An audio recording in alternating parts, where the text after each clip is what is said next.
बिस्मिल्लाहिर्रहमानिर्रहीम, अस्सलाम वालेकुम। इस वक्त पूरे पाकिस्तान की सड़कें एहतजाज से भरी हैं और पाकिस्तान में इतनी कामयाब शटर डाउन हड़ताल थी, इतनी कामयाब कि इमेजिन कर ले इंडिया और पाकिस्तान का मैच था और लोगों ने हड़ताल कर दी। हड़ताल करने के बाद लोग पूरी तरह बहुत सारे एहतजाज करने के लिए निकले, सड़कों पर निकले होते। आपको मुकम्मल पाकिस्तान के अंदर हड़ताल नज़र आती है। पूरे मुल्क के अंदर बड़े बड़े शहरों में आपको दुकानें बंद नज़र आती है। जिस तरह की हड़ताल हुई है, जिस तरह कल कराची के अंदर हड़ताल हुई है, ये इतनी बड़ी कामयाबी रही है लोगों की कि पहली मर्तबा लोग एक पॉइंट पर आ गए हैं। अब इसके बाद ताजिर हजरा जो करने जा रहे हैं, देखिए इतने खतरनाक मामलात हो चुके हैं, इतने खतरनाक है कि इस वक्त पूरे मुल्क में ताजिर बरादरी पूरे एक पॉइंट पर आ गई है। वकला भी एक पॉइंट पर आ गए हैं, तमाम लोग एक पॉइंट पर आ गए हैं कि भाई अब हमसे बिल पे नहीं होते। बिल इतने ज़्यादा महंगे हो चुके हैं, इतने ज़्यादा महंगे हो चुके हैं कि आप यहाँ से अंदाज़ा कर लें कि जिन लोगों ने घर के अंदर सोलर लगवाया हुआ है उनको ये कहा जा रहा है कि आप चूँकि पहले बिजली बनाते थे अपनी और बिजली बनाकर आप वापडा को भी देते थे, तो अब इस सूरत हाल में हमें लॉस हो रहा है, तो हमने आपके जो सोलर पैनल है उनको नकारा करने जा रहे हैं। यानी आप ये देखें कि जो नेट मीटरिंग की शरह है उसको 9 रुपये करने जा रहे हैं और जिन्होंने छतों पर सोलर पैनल लगाए हैं वो अब तकरीबन 90 रुपये तक की बिजली इस्तेमाल करेंगे फी यूनिट के हिसाब से। यानी उनको कहा जा रहा है कि आपने सोलर पैनल तो लगा लिया है लेकिन आपको इस सोलर पैनल की बिजली अब इस्तेमाल नहीं करनी, आपने बिजली लेनी है आईपीपी से, आपने बिजली लेनी है हुकूमत से, जो वो आगे से प्राइवेट इदारों से ले रहे हैं, प्राइवेट कंपनी से ले रहे हैं। असल में सबसे बड़ा इशू क्या है? इशू सबसे बड़ा ये आया है कि तकरीबन इस वक्त हमने जो पेमेंट करनी है उनकी वो तकरीबन 2300 अरब रुपया करनी है। ये जो बिजली की असल में कंपनीज है उनको पेमेंट करनी है। तो आप ये देखिए IMF से हमने बातचीत की है, उन्होंने हमें कोई भी रिलीफ नहीं दिया, उन्होंने क्लियरली अभी तक कोई चीज़ नहीं की और वो देने में नाकाम हो गए हैं। उसकी सबसे बड़ी वजह यह है कि उन्होंने कहा था कि आप अपनी शराफिया पर टैक्स लगा दें, आप अपने बड़े बड़े लोगों की मुफ्त बिजली बंद करें, सब्सिडी बंद कर दें, इनके फ्री खाते, इनकी अय्याशियाँ, इनका सब कुछ बंद करें। इन्होंने जाकर उनको कहा है कि भाई आप हमारे लोग मर रहे हैं, तो उन्होंने कहा आपको किसने कहा था कि निचले तबके पर लगाएं? हमने तो आपको कहा था कि बड़े तबके पर लगाएं, तो आपने तो लगाया नहीं।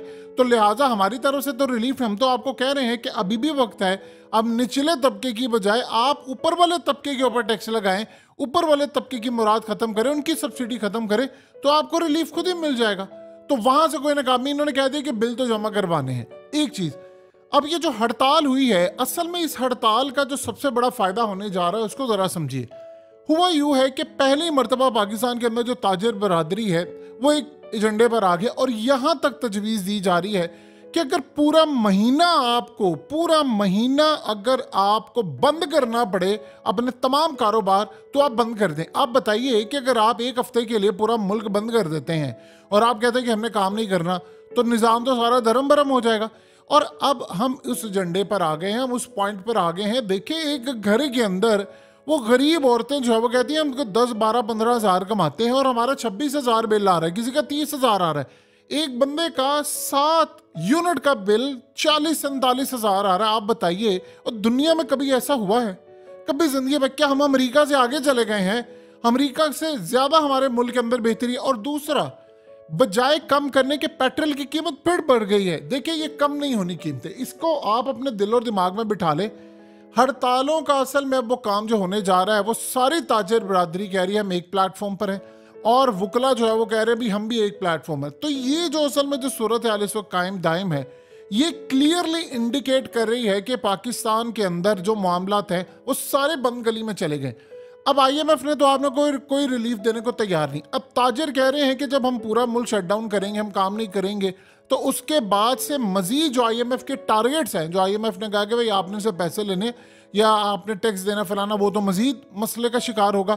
अब IPPs जो कंपनीज हैं जो इनको बिजली देती हैं, वो कह रही हैं कि, यानी आप ये समझ लें वो पूरे का पूरा मुल्क चला रही हैं। वो कह रही हैं कि नहीं हमारे पैसे दें। असल में वो बिजली इनको देते हैं, इनको बिजली वो देते हैं। उन्होंने हम पर नाजायज़ जो है वो इतनी महंगी बिजली दी हुई है कि जी हमारे तेल की कीमतें बढ़ गई, ईंधन की बढ़ गई, फलाना बढ़ गई। आप अंदाज़ा कीजिए वो IPPs की बिजली 90 रुपये यूनिट के हिसाब से हमें मिला करेगी।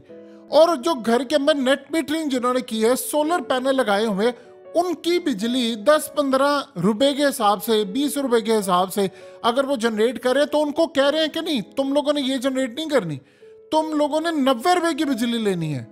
आप अंदाजा करें कि आप इस वक्त पूरी तरह, जरा चेक कीजिए प्राइवेट कंपनीज के अंदर पैसा किसका लगा है, आपको पता चल जाएगा कि कौन बर्बाद कर रहा है मुल्क को।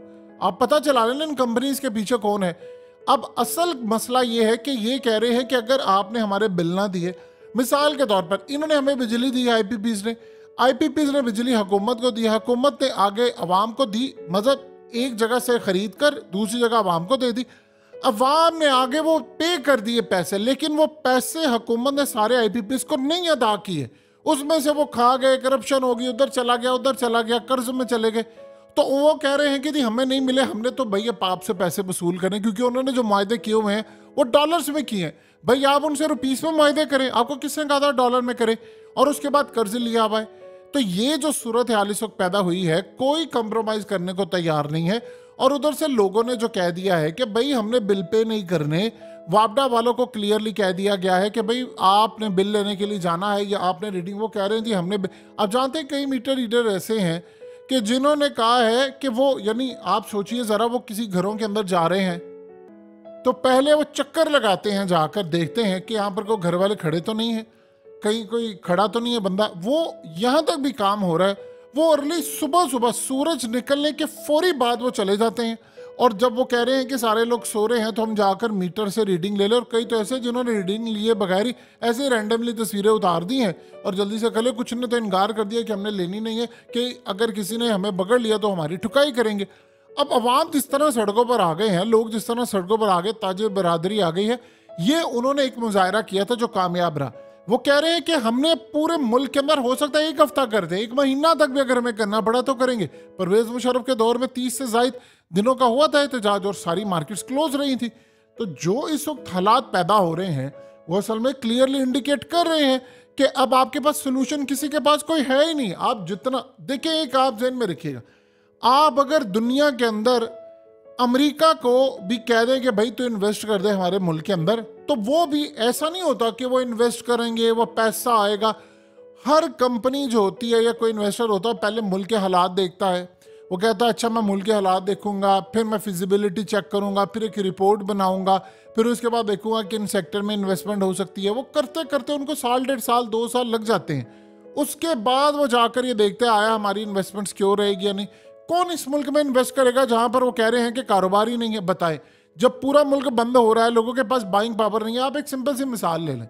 इसकी सादा सी मिसाल ये है कि यूएई को अगर हम देखते हैं तो दुबई, यूएई, शारजा पूरे, यानी यहाँ पर तकरीबन सालाना 3.5 करोड़ के करीब विजिटर आते हैं। जो उनका प्लान है कि हमने इसको 8 करोड़ तक लेकर जाना है।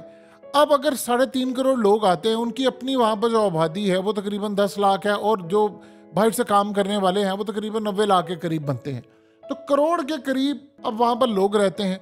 तो आप सोचिए ज़रा कि वहाँ पर दुनिया का हर ब्रांड है, वहाँ पर दुनिया की हर चीज़ मिलती है, महंगी से महंगी गाड़ियों का ब्रांड है। पाकिस्तान में ऐसा क्यों नहीं है? हमारे तो 25 करोड़ की आबादी है, वहाँ क्यों नहीं है? क्योंकि बाइंग पावर नहीं है, आपके पास कुव्वत खरीद है। इंडिया के अंदर क्यों है? क्योंकि लोग खरीद सकते हैं। यही वो वजह है कि पाकिस्तान की जो सूरत हाल है, अब जो इन्वेस्टमेंट करने वाली कंपनीज वो देखती हैं कि पूरा मुल्क सड़कों पर खड़ा है, लोगों के पास बिल देने को पैसे नहीं। तो आप बताइए कि सारी सूरत हाल में एप्पल की कंपनी पाकिस्तान आकर तो वो लगाएंगे पाकिस्तान में अपने कोई फैक्ट्री के भाई यहाँ पर फ़ोन बने और यहाँ पर लोग खरीदें? कोई भी नहीं लगाएगा, क्योंकि किसी के पास खरीदने को पैसे नहीं है। तो ये जो सूरत हाल है, जहाँ पर आप बताइए कोई बड़ी कंस्ट्रक्शन कंपनी पाकिस्तान में आकर कोई बड़ी बिल्डिंग बनाएगी जिसमें अपार्टमेंट वो बेचेंगे, कुछ करेंगे? वो नहीं कर सकते, क्योंकि उनको पता है पाकिस्तान में लोगों के पास ऑलरेडी जो प्रॉपर्टी है वो खरीदने के पैसे नहीं है। तो जो सूरत हाल इस वक्त पैदा हो रही है उसको आप अगर देखेंगे तो पूरा मुल्क सड़कों पर है। ये हड़ताल तो हो गई है कामयाब, लेकिन इसके बाद जो सूरत हाल है वो इससे ज़्यादा खतरनाक है कि अगर पूरा मुल्क 1 महीने के लिए बंद रहे, लोग हड़ताल कर दें 1 हफ्ते के लिए रहे, तो बताएं आपका निज़ाम कैसे चलेगा? फिर तो ना आपका मुल्क बिल्कुल स्ट्रक हो जाएगा। ये तो लॉकडाउन के दिन जो है जो वापस आने वाले हैं। तो अब इस सारी सूरत हाल के अंदर सोल्यूशन तो वही है सबसे ज़्यादा कि आप मुल्क के अंदर जो इस्तेहकाम है उसको कायम करें, इन्वेस्टमेंट आए, सारी चीज़ें करें, मुराद ख़त्म करें सबकी, फिर ही जाकर ये काम होगा। अगर ये काम नहीं है तो फिर आप देख लें जयशंकर ने जो बात की है, उसने क्या बात की?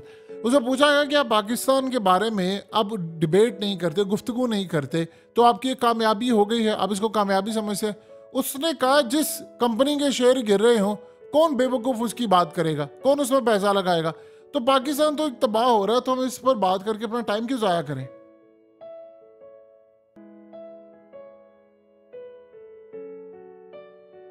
हकीकत टीवी को सब्सक्राइब करना मत भूलें, वीडियो को लाइक करें, शेयर करें और कमेंट सेक्शन में अपनी राय का इजहार ज़रूर करें।